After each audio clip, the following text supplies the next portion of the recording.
Welcome to the Mad in America podcast, your source for science, psychiatry, and social justice. This episode of Mad in the Family focuses on a non-drug method to bring out the best in challenging children, particularly those with the diagnosis of ADHD. It is called the Nurtured Heart Approach, and our guest is the approach's creator, family therapist Howard Glasser, M.A. Howard has been called one of the most influential living persons working to reduce children's reliance on psychiatric medications, and is the author of the bestselling book, Transforming the Difficult Child. Howard is also the founder of the Children's Success Foundation, whose mission is to advance the work of the Nurtured Heart Approach by conducting training programs to support parents in building inner wealth in their children, educators in formally implementing the approach in school systems, and therapeutic professionals to meet the unique mental health needs of intense children. A frequent keynote speaker at conferences on treatment and education, Howard Glasser currently teaches certification trainings on his method, as well as in Dr. Andrew Weil's program at the University of Arizona School of Integrated Medicine. Welcome. Can you give us a bit of background on your life and career trajectory as a family therapist and how the Nurtured Heart Approach evolved out of this work? When and why did you develop it? Absolutely. So I was a student of clinical psychology, and probably the best way I could explain how this evolved in my life, because I wasn't planning on developing an approach to or working with children. I dropped out of a great grad program, and at the point of dissertation to do my childhood dream of woodworking. I did that, thought I would do it for a year. It turned into 15 years.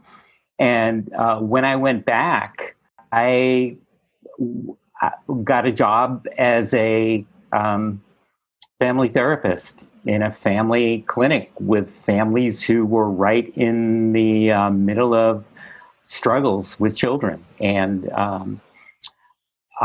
they were looking for answers, and I was looking to help them. I was earnest, and I was dusting off everything I had studied in grad school. Unlike when I was in grad school, to explain myself, I was diligent loyal to every last program, every last philosophy, every last innovative person who I studied and did internships around, trying them on for size. But in this situation, I was in the real life, and I was in my earnestness. When something didn't work, I was able to see through that, and I dropped it away and made room for, okay, I'm going to try the next one. I'll move from one methodology, set of beliefs to the next. And at some point soon, within months, I was out of philosophies. I was out of techniques. I was out of methodologies. And it's going to sound like Seinfeld. I had nothing other than some keen ability to be with that family and that child. And probably because I was a challenging child, I was able to see almost through to the level of energy of interaction when parents would say something. Most of the time, unbeknownst to them, they'd say something to the child, and sometimes the child would lean in. Sometimes the child would, vacate the premises. There was an intersection of engagement that was really interesting to me. And as I mentioned, I wasn't out to devise a methodology.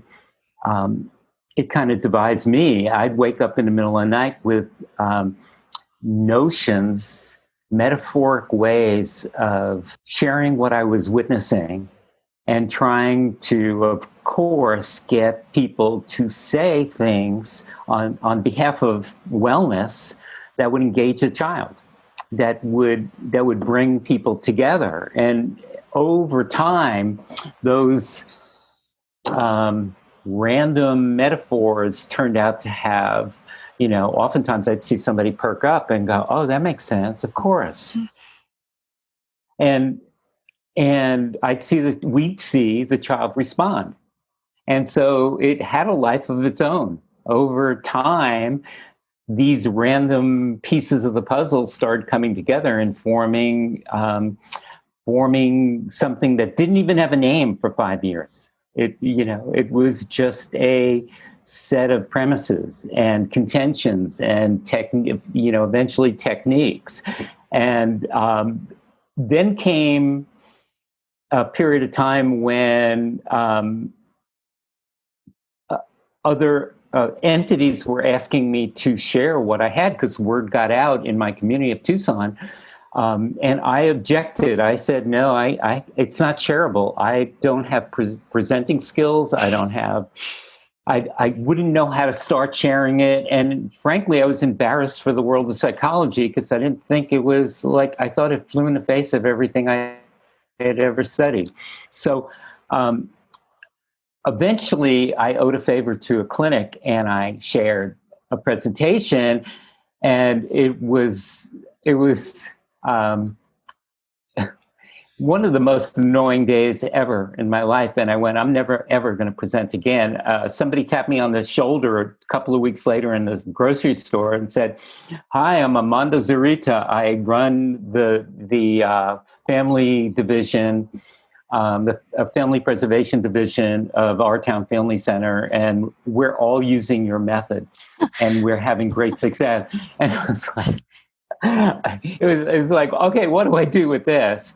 But I eventually got inspired and formed a clinic, and then I started teaching people how to do this. It wasn't my strong suit, but eventually we got a reputation, and we got interns, and even newbies were able to transport families and see what I was seeing, what I had seen, which is the same intensity that drives people crazy is actually the source of the child's greatness. Right. And that was exciting to a lot of people, especially when we got kids before pre-medication. We were able to see that the vast majority of times the child never needed medication. So it sounds like, let's talk about in more concrete way what you're talking about that you discovered. It sounds almost by trial and error, an observation. What is Nurtured Heart Approach 101? What is it? What type of children is it designed to help, and how does it work? Just kind of break it down, 101. It came into its existence vis-a-vis my work with difficult kids, purely and simply. I didn't see beyond that for the longest time. It is now being used in lots of areas beyond that, but the thumbnail on the Nurtured Heart Approach is that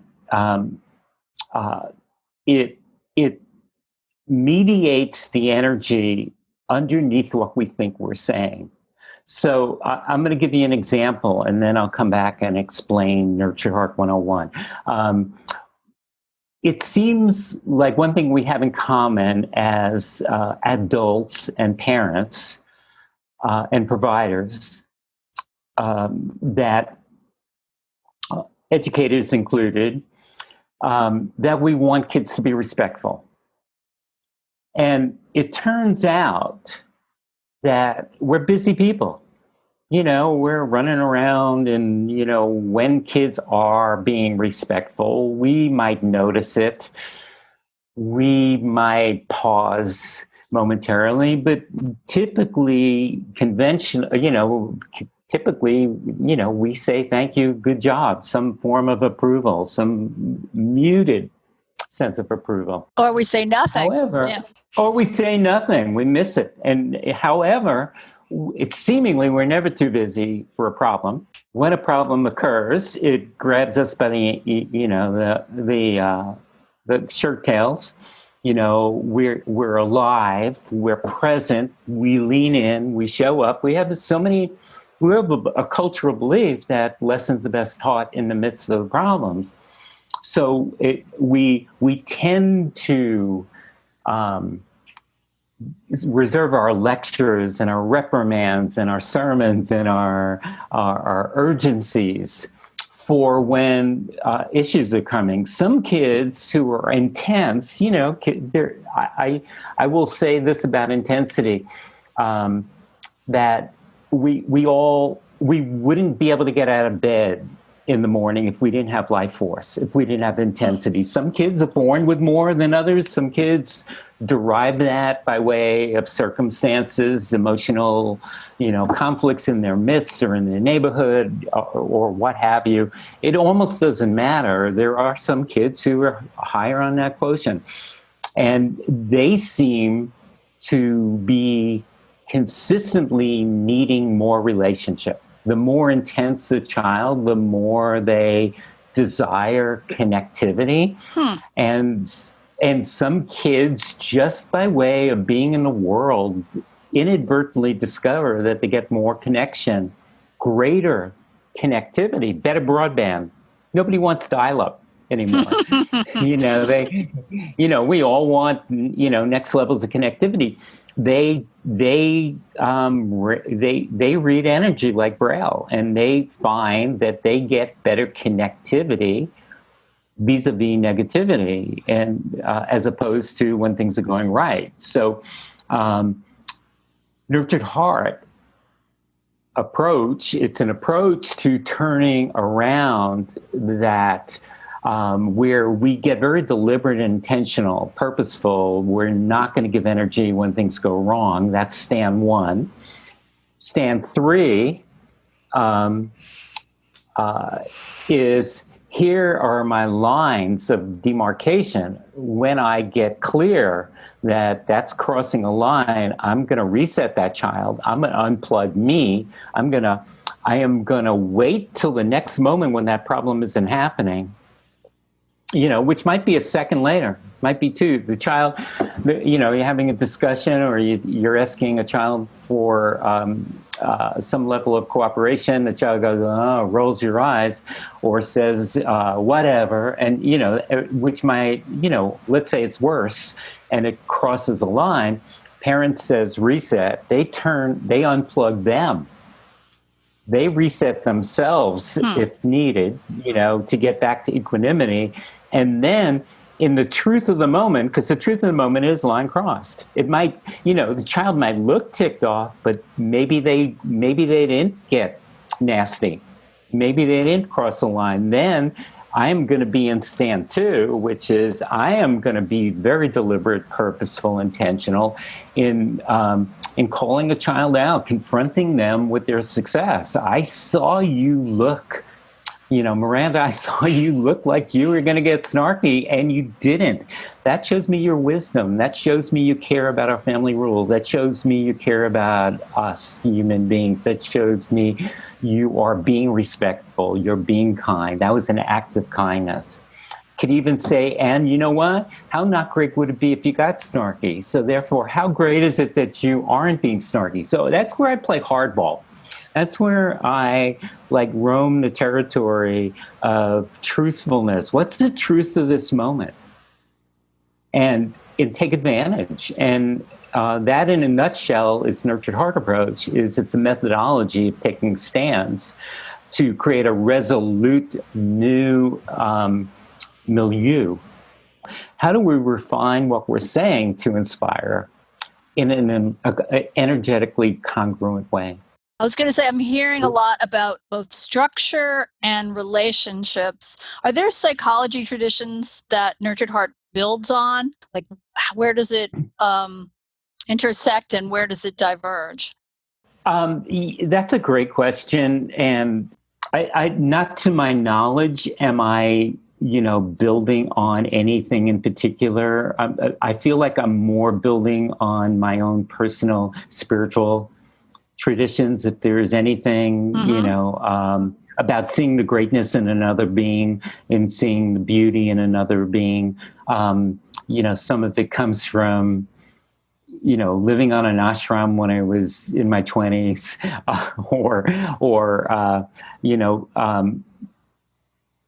just being, having studied psychology. I'm sure there's information from any number of people that have filtered in. I mean, I studied a very traditional clinical psychology. I am not a clinical psychologist because I did not graduate my PhD at that level, but I actually studied with people who directly studied with Jung and Freud, and I'm that old.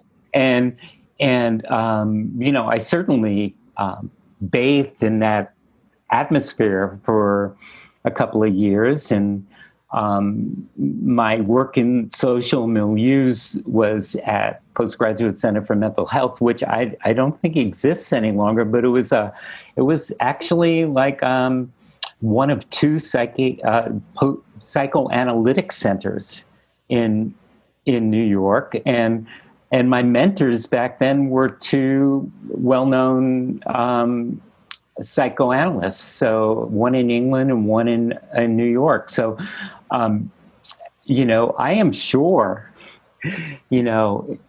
there are pieces, but, I'd be remiss to be able to be explicit there, even though I'd love to.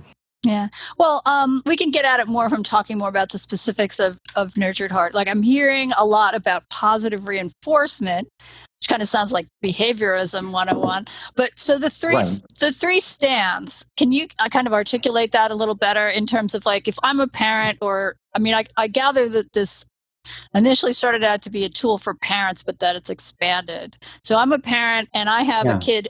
My kid runs around like a maniac. He never listens. He's very impulsive. This is an imaginary child that I'm drawing, but I can't get him to behave in any way, shape, or form, and he has tantrums and so on. And so I'm a parent, and I've brought my child to you, and please help. And you tell me about the three stands. So, like, what am I supposed to do, doctor? Yeah, and Marant, that's so perfect a question, because I don't like to identify with behaviorism or behavioral interventions, because we are so much more than an M&M. We're so much more than just reinforcement. If it dawns on us that it's us, it's relationship, it's our way of showing up, our level of showing up, that's the gift. It changes everything. So a behavioral premise is ignoring. So in the normal cadence of behavioral intervention, a parent has a 2-year-old that's annoyingly tantruming, and they insistently follow the advice, and they ignore, and they but the pattern persists, and the child tends to, especially if it's a kid hungry for a relationship, which we all are. It's a continuum. We all want connectivity. That child might, if it's a kid who has seen in the past that if they tantrum loud enough, if they tantrum long enough, that there's going to be some caving in, they will actually adapt to ignoring and up their game. And a lot of people have thrown the towel. In this method, the difference is it really relies on a core belief in the greatness of a child. So, and being in the truth of the moment, reality at the level of energy. So in this method, if a kid's tantruming, I am not going to ignore. I am going to say reset. I then will not ignore my feelings. Let's say I'm annoyed because it's been interruptive. I'm gonna unplug me. No gift of me. It's like no super you. I'm gonna pull the plug on me. I'm gonna turn away. I'm gonna reset. Yeah, I'm mad. I'm gonna use the energy to get back to where I need to be. As soon as the child, it might be 3 seconds or 30 seconds later, but in the truth of the moment, as soon as the child stops tantruming, that's what I want to jump in on. So I'm not going to ignore that either. I'm going to jump in and say, I don't know how you did that. you are really mad at not getting an extra helping, and might still be mad, but you're not tantruming now. And you are using your control and you are using your power, because I'm not making you not tantrum. You're making this choice, great choice. I see that greatness of wisdom in you. And my investment is in inner wealth. That's what I'm fighting for. I'm fighting to build this abiding, more than self-confidence, more than self-esteem. I believe every human being could be a billionaire of inner wealth. And parents, who make it that their mission to build and build and build and build, and not just behavior management wants to contain and, like isolated, annoying instances and then get on with their business. A teacher in a classroom who's using behavior management, will quell the fire, but then get back to curriculum. I want to encourage and inspire that teacher to see this as part and parcel of their mission, that they are going to kind of left foot, right foot with curriculum, and they're going to make it their mission. I'm going to build inner wealth in these children. I've said I want to do that. Character counts. I've said that I want to, that's what got me into education. Let me do it. So let me pause my curriculum now and then. Turns out the kids who gain inner wealth lean into curriculum better. They learn at a higher clip. They need less remediative stuff, and they accomplish more. We've had lots of schools measure that, and the gains in academics are strong. So even vis-a-vis Zoom, which is same thing. It's like us pausing here and saying, hold on, wait a minute, Miranda, I got to tell you, your questions are stunning. Your questions have an aliveness. You're not, you're very present. You're listening so well, and it reveals how much you care. On behalf of Mad in America, on behalf of, the quality of this interview, on behalf of you as a human being, you convey a caring in the style of interviewing, and that means a lot to me. That's greatness I see in you. Wow. I mean, when I hear that, it feels great. And I imagine being a small child, that would feel great. But it's almost distracting because you don't expect to hear something not only so positive at an unexpected time, but so specific. So experiencing that myself, because you sort of did it to me, so to speak, it was very specific and very present. Yes. And so it seems genuine. It's not just like you're laying on the compliments that might seem insincere, but it's very specific. And it's a lot more than good job. It's a lot more than way to go, or thank you very much. Because, I might say good job and you don't even know what I'm referring to. And my purpose that I hopefully comes through as genuine, because, kids are, have radar for BS. I think our hearts have a voice, and that we have this exquisite ability to have our hearts see the greatness in other human beings.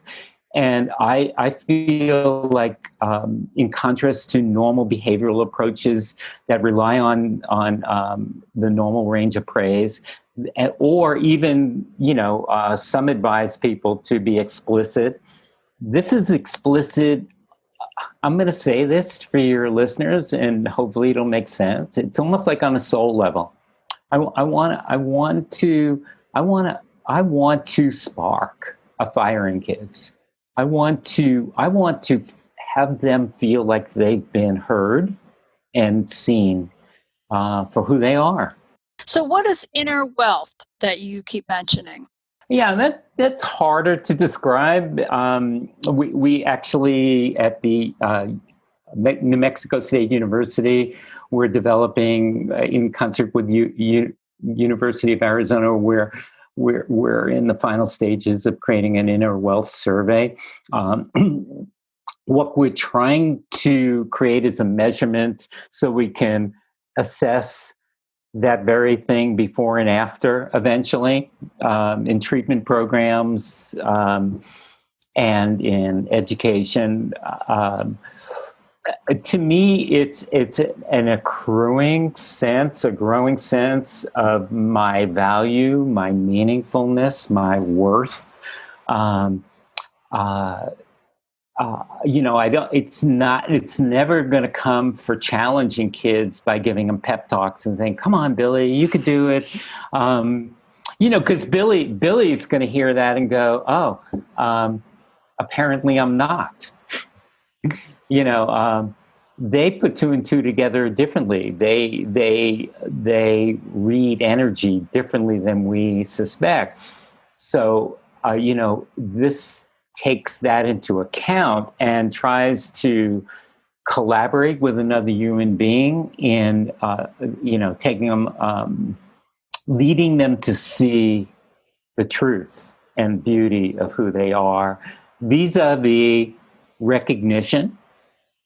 I have a few different methods of recognition that try and take advantage of the big picture. I'll give you an example. So one of them flips things on its end, and it sounds preposterous, but it's like, Miranda, this interview could be going like off sideways. This interview could be, we could have a bad vibe, all the things that could be not great. We could be annoying one another. We could be, I'm sure you've had interviews that have had technology problems, that have had all other kinds of interference in them. And how not great could any of those things be? We quickly navigated our technology, and we quickly found like a kind of a cadence to our interview. So, by way of not great, how great is it that this child, who could be yelling, rolling their eyes, saying bad words, annoying, interrupting, how not great would that be? So therefore, how great is it that they're not breaking the rules? And I like to bring that to the forefront. I like parents, like it's like a hiccup moment, but parents who get, or teachers or treatment professionals who get into seeing the beauty of this, it's almost like they double the playing field of what's available to them. And they could go, Miranda, I want to give you credit for navigating all the things that could have gone awry.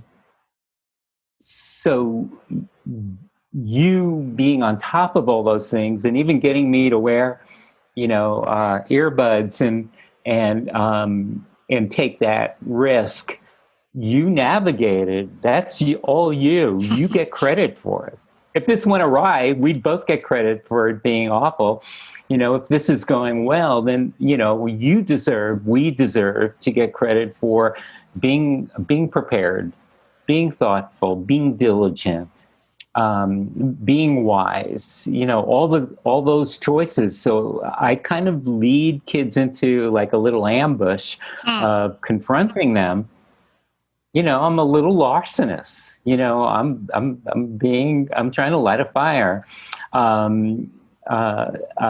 Maybe I'm an arsonist. I'm trying to start a fire, and I'm trying to lead them into an evidential moment where it's undeniable, it's irrefutable that they are doing. It's not a question of whether they can or can't be respectful. They are being respectful. They are being responsible. So I take advantage of the truth of the moment. I hopefully am never BSing anybody. Right. You're not just flattering them to get the resulting behavior that you want. You're observing and being sincere. You talk a lot about on your website and things I've seen written about the nurtured heart approach, about energy, like that kids want energy from their parents and their adults in their lives, and but it's sort of up to the adults to decide, is the energy going to be given towards the positive that the child is doing or the negative? Can you explain that a little more? Yeah, easy to say. I rely on explaining things almost metaphorically so that tumblers click in and the parent goes, "Oh, that's me. I don't like that. I don't want to be that kind of parent. I want to be the kind of parent who gives energy." I didn't realize to the extent, subtle or related, that I was giving energy for negativity. I want to lead folks into that path of discovery where, even if they feel like, I've tried everything, I've had all the advice in the world, I've read every parenting book. I want to reopen them to the possibility. And sometimes it takes an interesting metaphor to have it click in and go, "Oh, I fight for those aha moments." It really is a warrior approach. So I'm playing hardball for those to make a even resistant parent, even a resistant, sometimes treatment professionals and educators are the toughest audience because they earnestly have studied, how many, tens of approaches, dozens of approaches, so when I had a private practice, I got any number of people from psychology and psychiatry in my office because then they had their own challenging childhood and they ran out of steam and nothing they were doing worked, and they'd come to me, but they was still, they had a mixed bag of loyalties to so many other approaches. And I just would respectfully ask, please put everything you've ever studied aside for the moment. And just, and then I take them on a journey of energy. So I could share 2 1-minute analogies, metaphors. One is I rely on this one, Toys R Us, that where, think of how kids are when they get a new toy. They explore it to the hilt. If there's a feature they don't like, they reject it once they realize it's boring. And then they stick to the ones that are exciting to them. How about us as toys? How many features do we have? And limitless movements and limitless emotions and moods, and we're never the same. We might think we're frustrated for the 50th time, but it's never exactly the same. We're never the same person. And kids study us, and they arrive at a conclusion that we're infinitely more interesting and exciting when things are going wrong than when things are going right. When things you get are going more right, attention. We're kind of boring, and when things are going wrong, it's not just attention; it's relationship. Mm-hmm.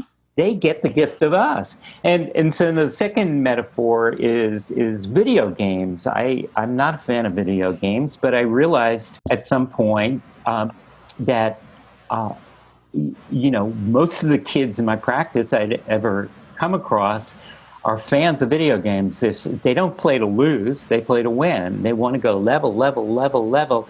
And I had so many parents say, "Why can't my darn child play,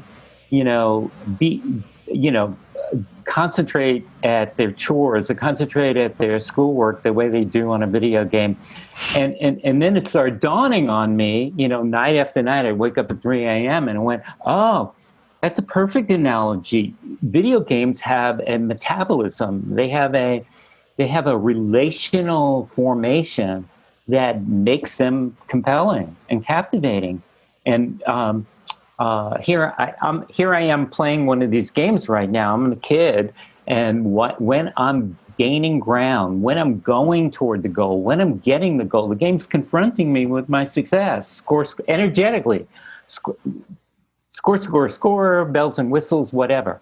And as soon as I cross a line and do something not okay, the game never looks the other way, says, oh, Miranda, we're going to give you a second chance, or, oh, Miranda, we'll forgive you this time. You're having a good day, or we don't want to break your momentum, or you're having a bad day. We don't want to get you ruffled.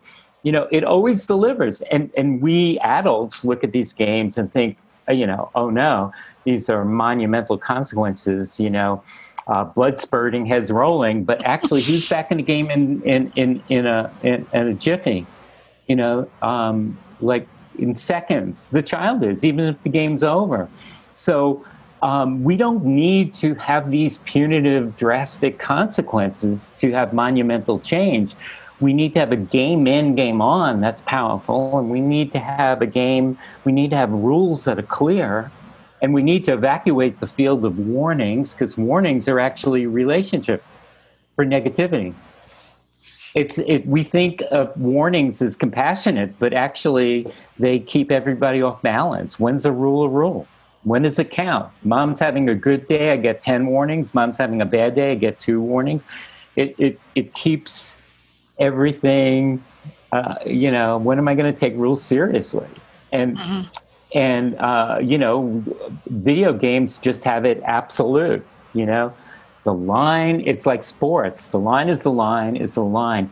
And the truth is, some of the greatest plays in sports happen when it looks precariously close out of bounds, but it's in bounds. That's the truth. So a child looks like they're going to yell, but they don't. Billy, yay. Elizabeth, yay. I love you. You were so tempted to yell at your sister and you didn't. That's so respectful. That's so you being loving and kind and thoughtful. Mm-hmm. I want to credit that. But if the line is crossed, I want to go reset. I don't want to ever look the other way, ever. I want to call it as it is, but I also want to unplug me at that. The video game metaphors are growing and growing. I mean, even when you said reset, which is part of the terminology of Nurtured Heart, it reminds me of literally, maybe I'm thinking back more of a pinball machine, where if something has gone awry, you literally have to press reset and you just start over. So how does a kid do a reset? It sounds like an adult would kind of maybe turn around, walk away, take a breath, compose themselves. So in your approach, do you tell the kid you need to reset, or how does that work? In a certain no style points, no judging what it looks like. It really, for me, and kind of my conveyance to adults, because they're key to this approach. There are aspects of Nurture Heart with teaching directly to kids, as experimental explorations, but the reset is really under our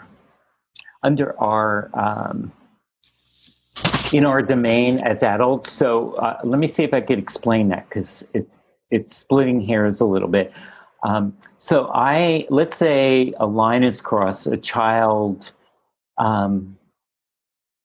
doesn't follow directions, or a child, depends on your rules in your child. What give me an example of a common, I'm thinking of ADHD kids now. They do something impulsive, like knock something over, or they jump out of their chair in classroom when they're supposed to be sitting and listening. Exactly. Or they tease. Yeah.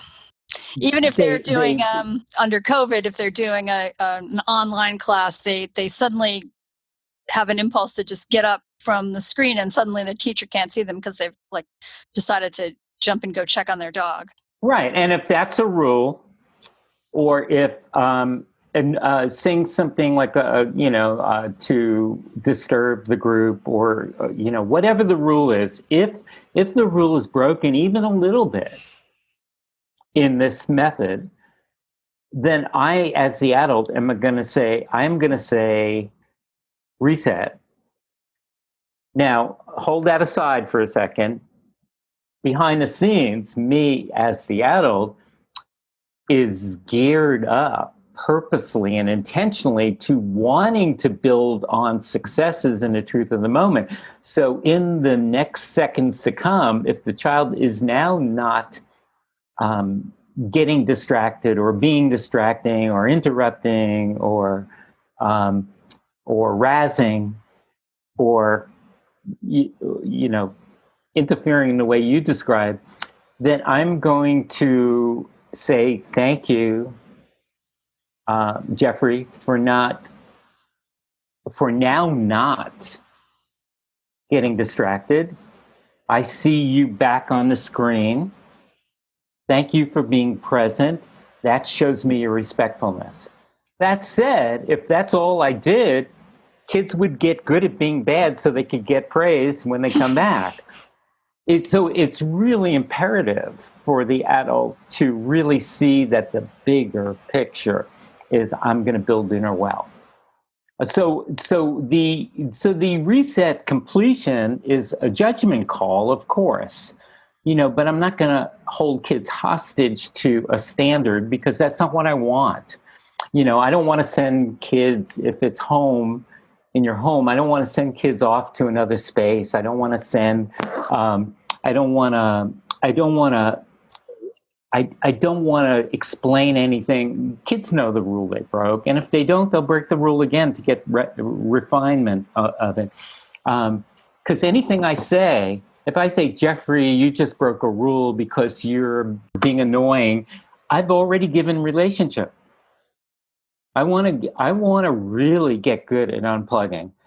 And the other side of it is I don't want to fall in the trap of saying, okay, Jeffrey, your reset's over. Now let's sit and talk and figure this out. And, what could you be doing differently? And because Jeffrey's going to put two and two together, that they've gotten all of that vis-a-vis the original transgression.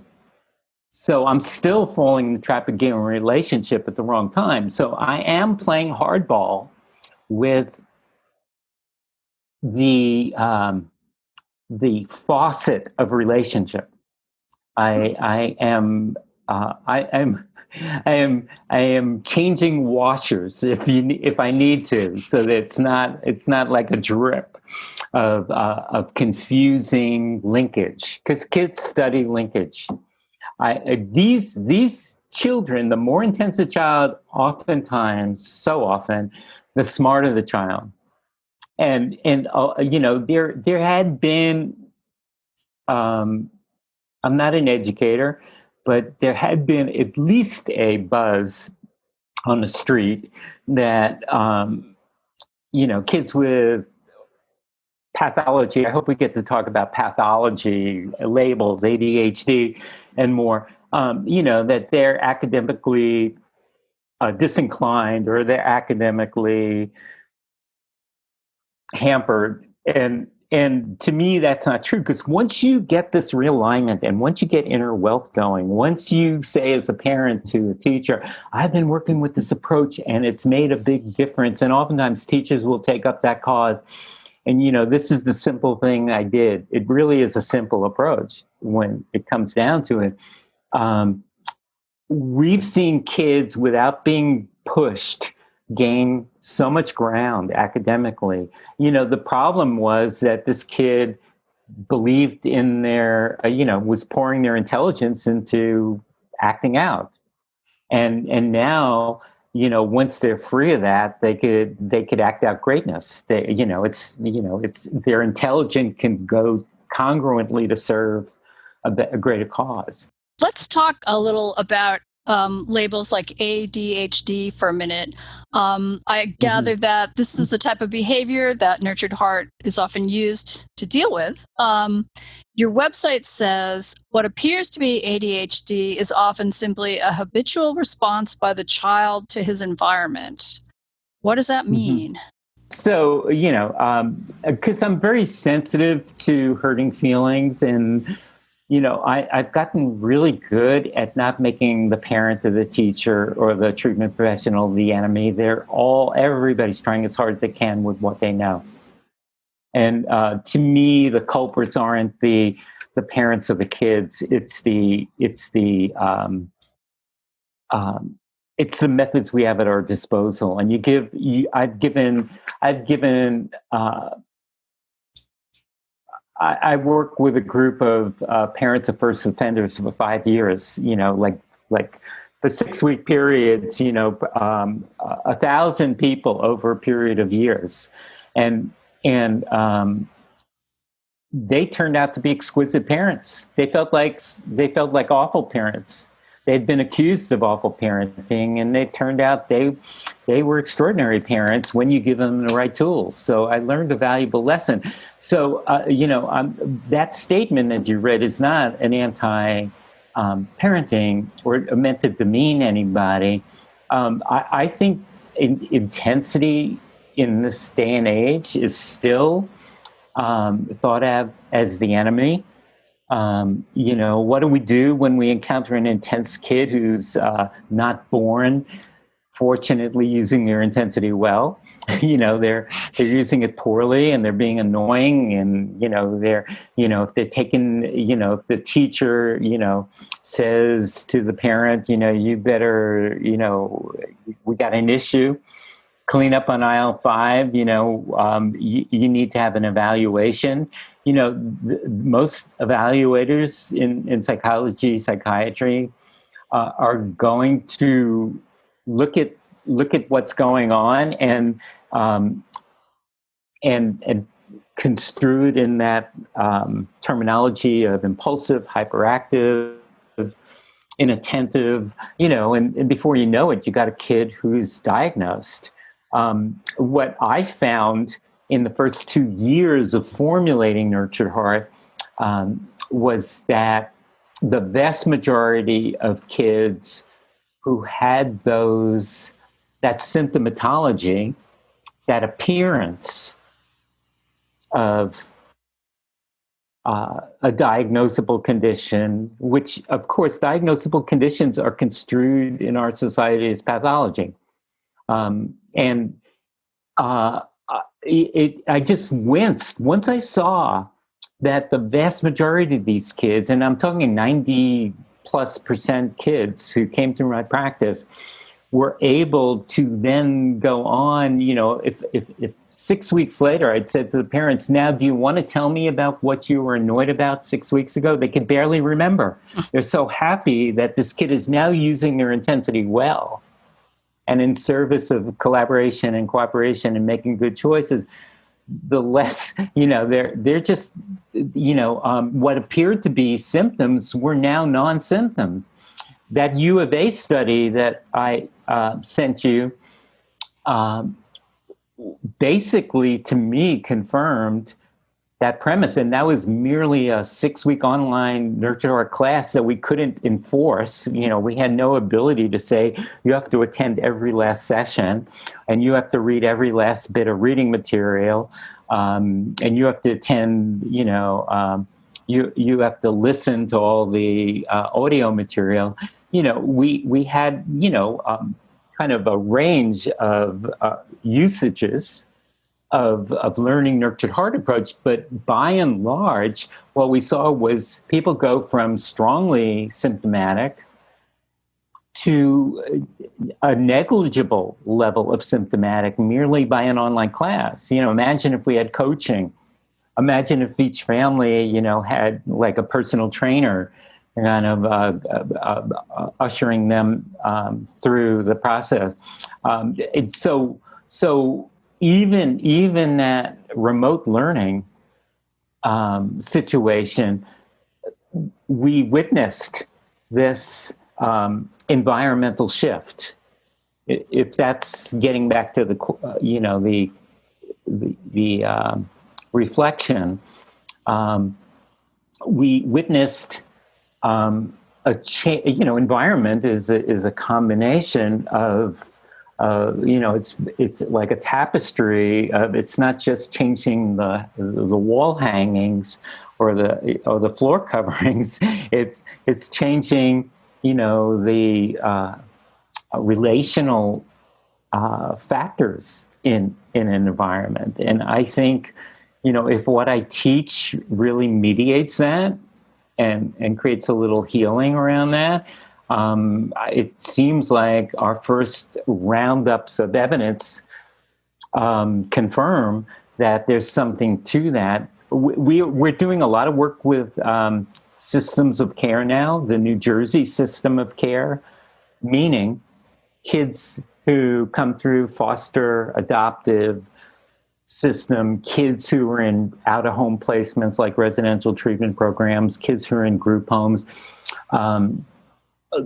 All New Jersey has done a very encompassing thing where they've created almost 500 or more, maybe more, trainers who then go out and are teaching this to parents, to workers, to line workers, to organizational leaders, to they're building capacity. They are doing the coaching. And to a great extent, we're seeing a seismic shift in how outcomes in the system of care, in how kids who are in this compromised position, who some of them are, they would never say this. But, in the old days, I would hear kids who are in some forms of treatment like that, at the highest level of expense and the highest level of care, were almost throwaway kids. Like the outcomes aren't good. And I spoke to a director of a system of care in Los Angeles once, who said a third of all kids in that system at 18 wind up in prison, incarcerated, a third wind up homeless, and a third wind up with marginal existence. Not to say some kids don't emerge well, but the tail of the tape in the past has been lackluster. And what we're seeing, and we're hoping to get our evaluative, it's 5 years into it with New Jersey. We're now starting it with several other states. We're waiting for a report from Rutgers, who's kind of the nucleus of this, where we have reason to believe we're going to see a very different outcome. And so it's not just the ADHD kids anymore. It's kids with lots of levels of trauma and lots of levels of intensity and difficulty. Just to clarify, so this whole system of care that's implementing Nurtured Heart in New Jersey throughout various types of institutions, is that correct? And this is part of a study at Rutgers, or it's a separate thing that the state is doing and Rutgers is observing it and studying it? Rutgers got a very large SAMHSA grant 5 years ago.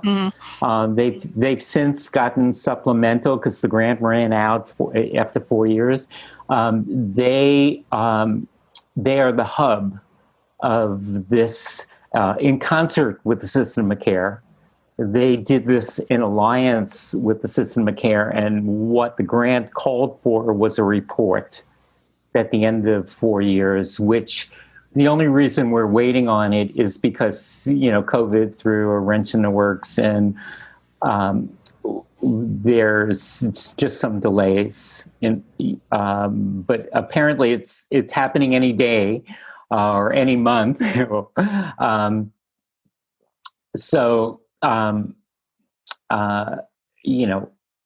will get that to you personally as soon as we have it. And if it's shareable, I will certainly let you know it's shareable. So if you want to share it, you can.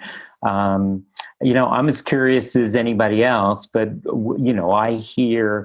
I hear anecdotally that it's gone really, really well. And they have felt it's gone well enough, and others surrounding have heard it's gone well enough that the addictions programs in New Jersey have wanted in on it and created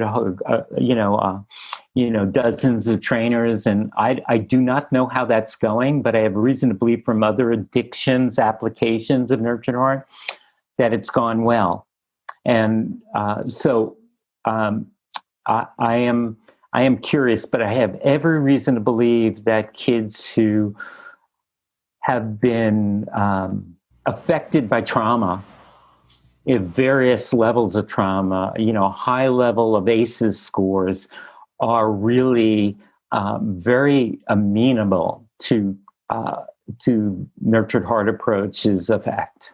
It sounds like it is both being implemented much broader than in, an individual therapist's office at this point. And also it's being studied, which is sort of the gold standard. So I understand there is also some research that's been done by University of Arizona. Yes, that was the study I referred to, where we did a recorded online version of Nurtured Heart Approach, broken up into 6-week segments. Oh, okay. And along with that, we had 1 hour weekly online Zoom meetings. And along with that, we had a little reading material, which is our parent workbook. And we had a discussion forum. So there were those 4 components that went over 4 weeks. To me, so we had a control group. To me, the exciting part was all of the people measured all the kids measured had discernible ADHD levels of symptomatology. The control group got the intervention, but a delayed intervention. So they did not get to learn Nurtured Heart Approach for 3 or 4 months, or it was in that realm. While the first experimental group got the intervention, the experimental group changed dramatically over that period of time at the level of significance for the science people online now listening to this. It was at the 0.001 level of significance. 0.05 is considered significant. That's considered highly significant. Then the control group, which didn't change at all. So the fantasy that you'll read on some ADHD sites is time heals. Time did not change anything at all to any degree. Then the delayed intervention, the control group, got to learn Nurtured Heart Approach in the same way. And they too had that dramatic change at the 0.001 level. So we have, I think it was a really well constructed, gold standard university study that at least proved that it's, there's something to maybe get excited about, but certainly something to study further. There may be something to this maybe novel or different way of approaching a child and working in concert with them. What I like about the approach is it's very simple. You don't need a little handbook, like a dictionary. When my child refuses to eat, what should I do? Oh, that's page 246. Or issues at bedtime. That's chapters. It's really boils down to these 3 essential spheres that we're all different. So we're all going to do them and slightly different. We're all going to inculcate them slightly different. We're all going to get them to its fullness incrementally. Nobody has to be perfect, but it's based on 3 stands, resolves. I'm resolved that I'm not going to give energy to negativity, energy, relationship, connectivity. I'm going to watch my kid carefully to see what they perceive, and apparently I didn't realize this. My kid sees that I give relationship, in this cross-wired kind of way. I'm gonna pull back on that as fully as I can. The second stand is I'm resolved that I'm going to take advantage of all the moments when the problems aren't happening and when good choices are being made. And I'm going to go way beyond good job and thank you. I'm going to go to the level of, I'm going to see the beauty, in their character. I'm going to give them credit for the respectfulness, the caring, the thoughtfulness, the kindness. And then the third stand is I'm going to get very resolved and clear about what the rules are And when a line's crossed, the line's crossed, and it's not monumental anymore because I'm not going to be punitive and drastic anymore. I'm just going to say reset. I'm going to unplug me. And when the cussing isn't happening, even though I see that in the past, I saw that as a big rule and the fur would fly, now I'm just going to say reset. And when the cussing isn't happening, I am, back to, my mission of building, because the truth is it could continue forever. And I can't control that child. The child knows they could break rules anytime they want to. That's the big secret. So I want to dovetail now going forward with the truth of the moment and take advantage of what I can. It's simple. Okay. Yeah, no, thank you for that succinct description. Do you get pushback and opposition? For example, people might say, well, if you tell kids they're great all the time, they'll just become spoiled little snowflakes. Or, kids with ADHD need to take their drugs. They need it or they will never be able to recover, so to speak. So how do you address that? Yeah, I could see where somebody would believe that. I mean, there was an article in Esquire 5-6 years ago, The Drugging of the American Boy, and Esquire wanted to make me the online ADHD expert for a month and take questions and sure. And I got a lot of pushback. I mean, some of the people may have worked for companies, but nevertheless, people's truth is somebody's truth for the time being. They have to see with their own eyes. I can imagine being a parent and having reached my wit's end, and a doctor prescribes something that gives me the impression that everything's better. But the truth is, before the meds kick in or after they wear off, I'm back to square. The problems never went away. Problems were always there, but there's if you look at it that way, there's been no healing. There's just been a temporary pass on, and at what cost? Medications have side effects, not the same in every child. Maybe you're the exception and your kid has no side effect. I understand your concern, but if you get to see that intensity is actually a gift, and intensity is the kid's fire, and intensity is the source of their greatness, and you start seeing that the growth in that realm, that inner wealth, and you start seeing the beauty of that, you start getting excited. And I'm never going to be, the blowing smoke kind of person who says, "Oh, Billy, you're great. Remember you're great." Because that has no teeth. I am trying to take the exact qualities that parent cares about. That parent went to a doctor for an evaluation because they care about respect. They went because they care about responsibility. I am just trying to dovetail with that and say, here you are now, Billy, being respectful. You could have left your music on high volume and your sister's trying to do a homework and she could have been struggling and yelling from the next room. And whether she prompted you or you decided on your own, doesn't matter. You collaborated, you cooperated, you showed your caring. That's loving kindness in action. That's you being respectful and responsible. Why wouldn't I say that? Because I'm, and here's the other side of the answer to your question. My daughter was,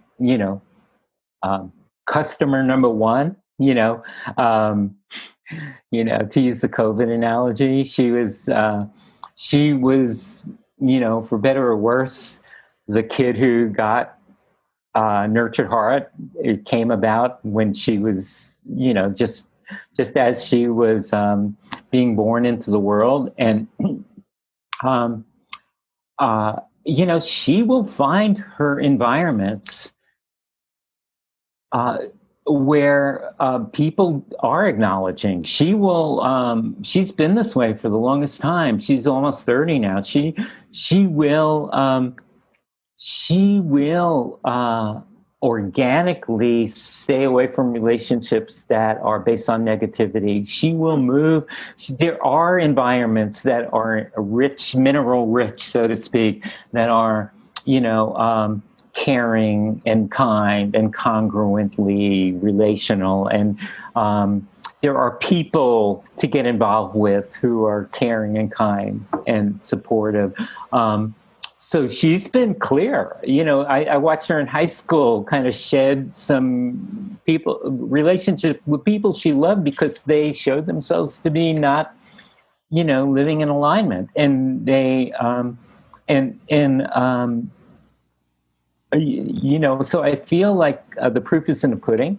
That those people say, well, that's not the real world. They're not going to get that out, but it's there. It's been waiting for us. That congruence has always been. Maybe you had to look more for it, 50 years ago, but it's so much more visible and viable and available now than it ever was. So it's a great question. So we just have a couple more questions. What is the Children's Success Foundation as an entity? What's its goals, and how does it do its work? Yeah, right now it's been a kind of a storehouse and a center of nurtured heart approach. It's been safeguarding the approach, trying to keep it in fidelity. We've trained, I think, almost or more than 3,000 people over, however many years. There are people every day out there now online, mostly, who are training staff, who are training parent communities, who are immersed in their world wherever they are across the globe, and Nurtured Heart fans the flames of that. We're having one of our certification trainings coming up this coming week. It's upon us, in the days to come. But a Children's Success Foundation may be too late for this one, but there will be links to future trainings that are open to the public. We mostly get a healthy mix of practitioners. There are people from all over the world who are in the same boat, who are looking for answers, whether in parenting, education, or treatment. That's usually the mix we get.